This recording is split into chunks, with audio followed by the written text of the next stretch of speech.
Two women graduate the same year from the same state university. Same degree, same starting salary, $48,000, marketing coordinator, mid-sized city, same rent, same monthly take-home of about $3,100 after taxes. Their apartments are 3 miles apart. They get coffee at the same place on Sunday mornings. 10 years later, one of them opens her banking app on a Tuesday and checks her balance the way you'd check the weather. Casually, no stakes. She has $47,000 in a brokerage account, a used 2021 Honda she owns outright, and a mortgage payment that fits inside her budget without touching the sides. The other one has 3 unread voicemails from a number she doesn't recognize. There's a drawer in her kitchen she hasn't opened since February because she knows what's in it. She makes $67,000 now, nearly $20,000 more than when she started, and she has less financial room than she did at 23. They made the same income, they live in the same city. This isn't a story about money, it's a story about what happens when normal decisions stack on top of each other for a decade. My name is Nick, and I spend way too much time thinking about why people with identical starting points end up in completely different financial realities. If you've ever felt like you're earning more than you used to, but somehow getting further behind, subscribe and give this a like, because today we're going to follow one of those women, we're going to call her Maya, through every level of debt in America, from her first car loan at 23 all the way to the floor dropping out. And we're going to run every number because the math is the whole story. Maya is 23. She just started her job. She's not reckless. She budgeted carefully. She reads about personal finance. She knows compound interest is a thing. Her take home is $3,100 a month. Her rent is $1,200. After rent, she has $1,900 left for everything else. Groceries, utilities, phone, health insurance, gas, savings. It's tight, but it works. She has $2,400 in savings and 0 debt. She is exactly 1 car away from level 1. Level 1, the car loan. Maya's car dies on a Tuesday, timing belt, the mechanic says. Repair costs more than the car's worth. She needs to get to work. She doesn't have $12,000 cash sitting around. Nobody at 23 does. So she walks into a dealership on a Thursday afternoon. The salesman is friendly, smells like a department store, and within 4 minutes is sliding a worksheet across the desk called a 4 square. It has 4 boxes: vehicle price, trade-in value, down payment, and monthly payment. This sheet is not designed to help Maya make a good financial decision. It is designed to move her attention away from the total cost of the vehicle and toward one number, the monthly payment, because that number will always sound reasonable. Maya finances a $28,000 used Honda, nothing fancy. 7 years old, 44,000 miles. The loan is $24,000 after her $4,000 down payment, which, by the way, is most of her savings, at 9.1% APR over 60 months. Her monthly payment, $499. She signs, drives home, feels fine about it. What Maya doesn't think about in that moment, over 60 months, she'll pay $29,940 total on a $24,000 loan. That's $5,940 in pure interest on a car that will be worth maybe $7,000 when she's done paying for it. She also now needs full coverage insurance, $180 a month. Gas, $120, registration, maintenance, another $80 a month on average. The true monthly cost of that reliable $499 car payment is $879. Here's what Maya's budget looks like now. Take home, $3,100. Rent, $1,200. Total car costs, $879. Remaining for everything else, $1,021. Here's what the F&I manager at that dealership made on Maya's deal. Roughly $1,900 in back-end profit. Extended warranties, paint protection coating for a car that will be worth $6,000 in 4 years, and gap insurance rolled into the loan at 9.1% interest. The paint protection coating costs the dealer $200 and sells for $800. It protects the paint on a used car that she parks outside in a city where it snows. The gap insurance she financed at 9.1% interest, she could have bought it through her auto insurer for $6 a month. She didn't know that. Nobody told her because nobody in that transaction made money when Maya made a smart decision. The F&I manager made $1,900. Maya made a monthly payment. Maya's savings, $400. The check engine light is not on yet. The only real symptom at this level is that she can't seem to build savings back up. She doesn't know why yet. She will. Level 2, student loans. 6 months after Maya starts her job, an email arrives from her loan servicer with the subject line, "Welcome to repayment," with an exclamation point, as though this is something to be celebrated, as though she has been waiting for this, as though the act of beginning to pay back $34,000 she borrowed at 18 years old is some kind of milestone she should mark in her calendar. She does not feel welcomed. She feels like someone just knocked on her door to collect. Let's be clear about something before we run the math. Student loans are not what happens when you're irresponsible. They're what happens when you follow instructions. Maya was 17 when she signed her master promissory note. She didn't know what a promissory note was. Neither did the 17-year-old sitting next to her. The school handed her a financial aid package, pointed to a number, and said, "This is how you go to college," the same college whose endowment grew 12% last year, the same college that just finished building a $40 million student wellness center with a rock climbing wall. She signed because she was told that's what you do. The average federal student loan balance right now is $39,547 per borrower. Maya's is $34,000 at 6.5% interest. On the standard 10-year plan, her monthly payment is $386. What Maya doesn't know, what almost nobody tells you, is that the average borrower doesn't actually pay student loans off in 10 years. The real average payoff time is 20 years because life gets in the way. Because 21% of borrowers see their balance increase in the first 5 years of repayment when their payment is too small to cover accruing interest. Because the system was designed to extend, not to resolve. Maya's full budget now. Take home $3,100, rent $1,200. Car costs $879. Student loan $386 remaining for everything else, $635. She stops going to the gym. Not a dramatic decision. She just stops renewing the membership when it comes up. She starts bringing lunch to work 5 days a week. She is not struggling, exactly. She's just running the mental calculation every time she spends money. Every single time. Maya's savings, $400, unchanged for 9 months. She is now one unexpected expense away from level 3. Level 3, credit cards. Maya's car needs new brakes. The quote is $740. She doesn't have $740. She puts it on the credit card she's had since college, the one she opened at a checkout counter because a 19-year-old in a polo shirt told her she'd save 15% on a $47 purchase, and she saved $7.05. She now owes $340 on that card at 31.2% APR, has been paying minimums on it for 14 months, and has successfully paid back approximately $11 of the original balance. The $7.05 she saved has cost her $94 in interest so far, with more on the way. That is a 1,228% markup on a discount. Total U.S. credit card debt just hit $1.28 trillion, the highest in recorded history, up 66% from the pandemic low. The average household carrying a balance owes $11,507. The average APR is 22.3%. Store cards average 30%. And here's the thing about 22% interest that sounds abstract until you do the math slowly. If Maya has a $3,200 credit card balance at 24% APR and makes only the minimum payment, which is typically 2% of the balance, or about $64, here's what happens. Of that $64, approximately $54 goes to interest. $10 touches the principal. The balance decreases by $10. Next month, she owes $3,190, and the cycle repeats. At that pace, it takes 14 years to pay off $3,200, and she'll pay $4,800 in interest on top of it.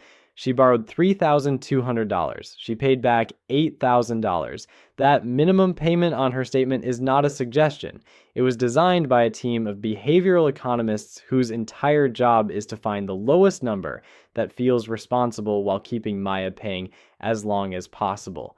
Research published in Psychological Science found that when the minimum payment was removed from statements entirely, people increased what they paid by 70%. The number is there to cap her payment.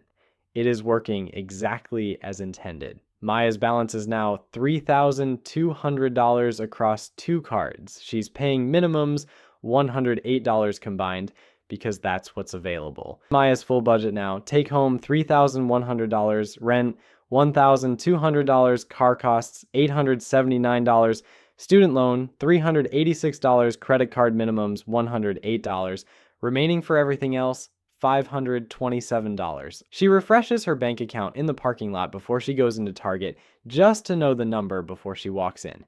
She doesn't do this consciously. It has just become something she does. She starts doing math in her head at restaurants while her friends are still talking. She orders the second cheapest thing on the menu, always. Not the cheapest, because that feels obvious. The second cheapest, she tells herself the credit card balance is temporary. It has been temporary for 19 months. Level 4, the mortgage. Maya is 29. She gets a raise to $58,000. She's been renting for 6 years. Her rent just went up to $1,450.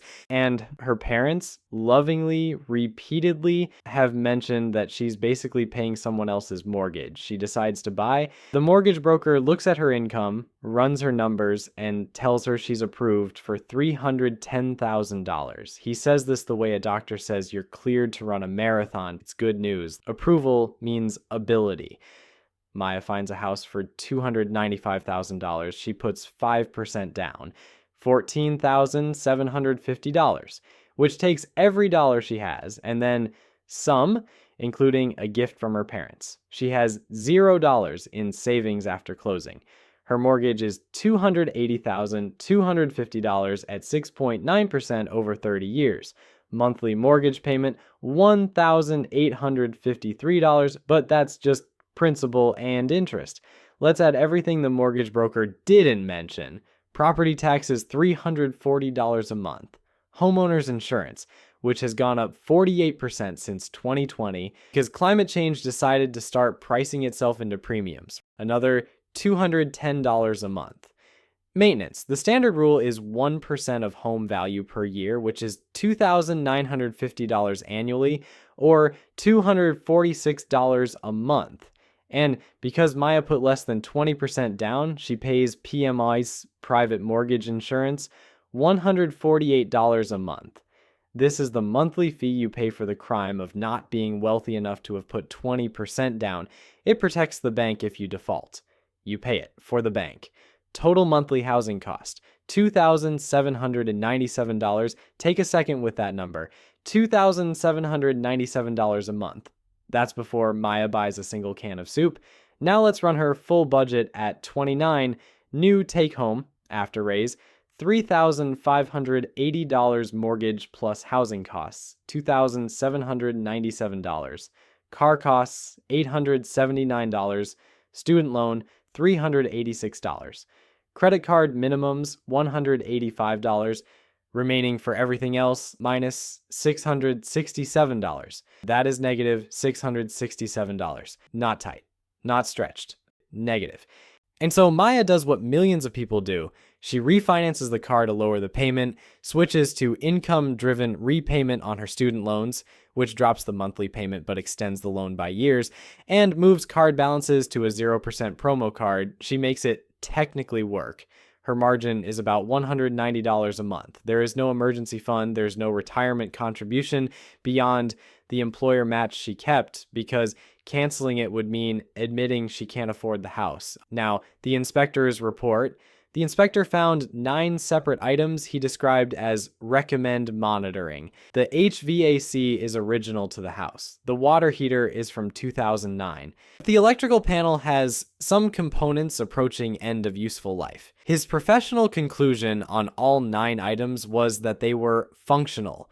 Functional is inspector language for Not broken today, not my problem tomorrow. Maya asked what recommend monitoring meant. He said to keep an eye on things. She bought the house. Over 30 years at 6.9%, Maya will pay approximately $387,000 in interest on her $280,000 mortgage. She bought a $295,000 house and will pay $682,000 for it. The house will likely appreciate, but so will everything else she needs to buy with money she doesn't have. She found this out 3 weeks after closing when she got her first property tax bill and realized she'd been doing the math wrong.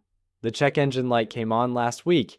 She has not gotten it diagnosed. She knows what it'll cost. She's waiting until she has the money, which is a sentence that now governs basically every decision she makes.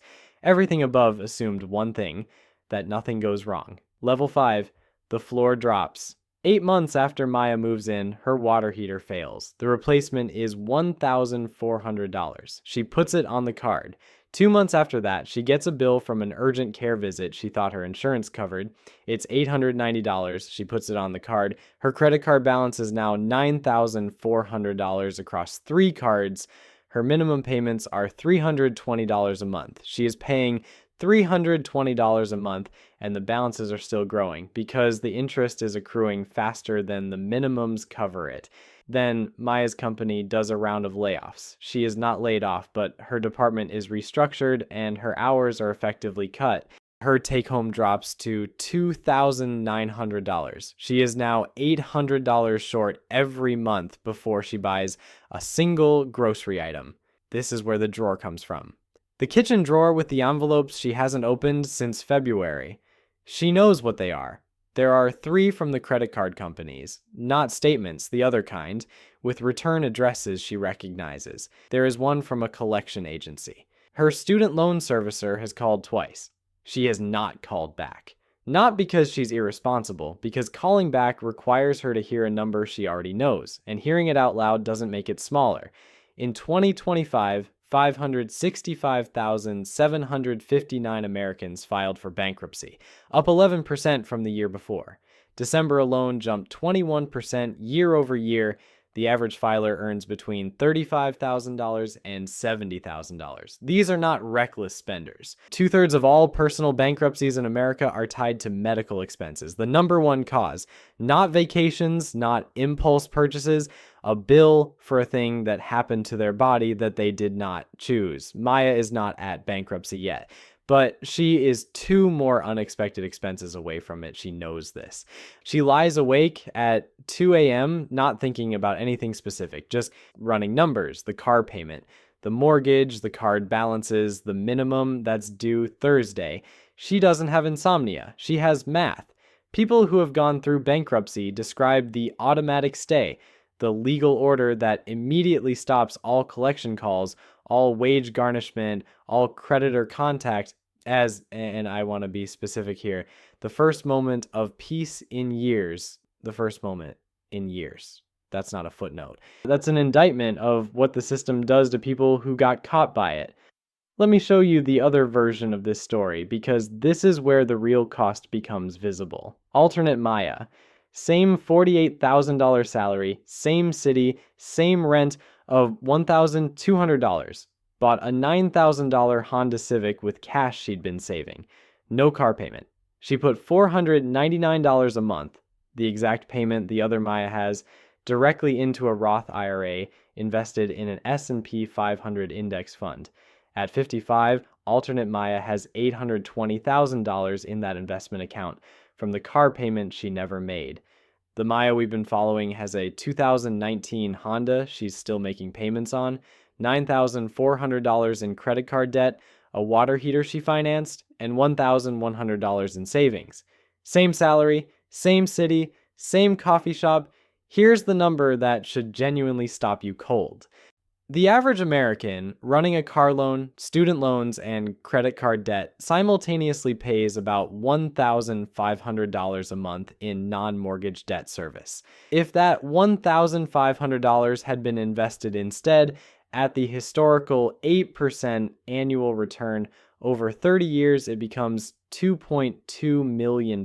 That's not the interest you paid.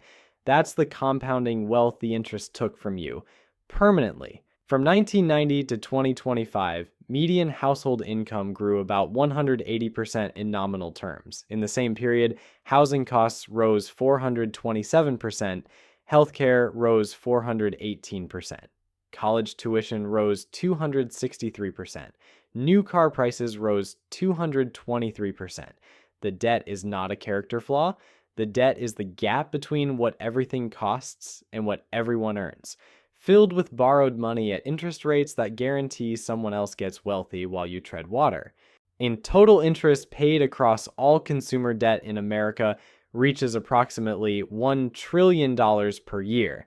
Not building hospitals, not funding schools, transferring wealth from people who need to borrow to institutions that profit from lending. Every day, at scale. The question is whether you're going to let it run on you or understand it clearly enough to make different choices. I'm not going to tell you to skip the avocado toast. I'm not going to suggest a budgeting app. I'm going to say something simpler. The fact that you feel financially behind despite doing everything correctly is not a personal failure. It is a predictable, documented, mathematically inevitable outcome of a system where costs have outpaced wages for 35 years and the gap has been filled systematically with debt products that are specifically engineered to be easy to acquire and expensive to hold. Maya is not a cautionary tale about irresponsibility. She's a cautionary tale about what normal looks like now. Car loan at 23, student loans at 22, credit cards filling the gaps by 26. Mortgage at 29 that the broker said was fine. And then something goes wrong because something always goes wrong, and suddenly you realize the life you were building was entirely dependent on nothing going wrong. You can make different choices, not because you're smarter than Maya, but because you can see the structure now. So here is what the structure actually says in plain terms. When you're standing in a dealership and the salesman slides a worksheet across the desk, you are not negotiating a car purchase. You are being steered away from the total cost and toward a monthly payment that will feel manageable. The right question isn't, can I afford $499 a month?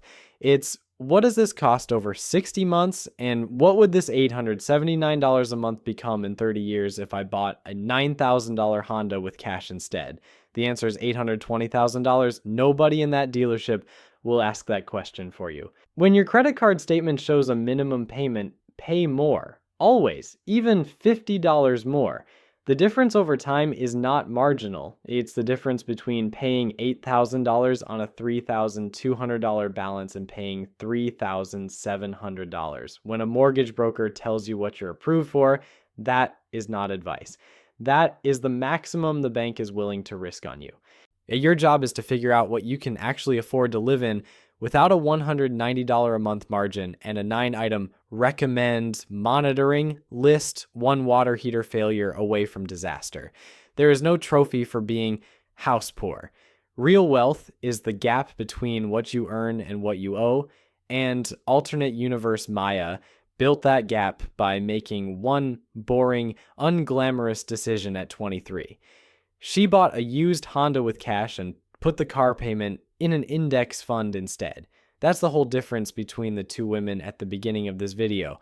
One decision made at 23 that nobody applauded her for, that didn't make a good Instagram post, and by 55, it was worth $820,000. The system is not going to tell you any of this. That's why I'm telling you. If this hit close to home, drop a comment and tell me which level you're at right now. And if you haven't subscribed yet, now's the time, because there's more math to run and it gets a lot less brutal once you can actually see it coming.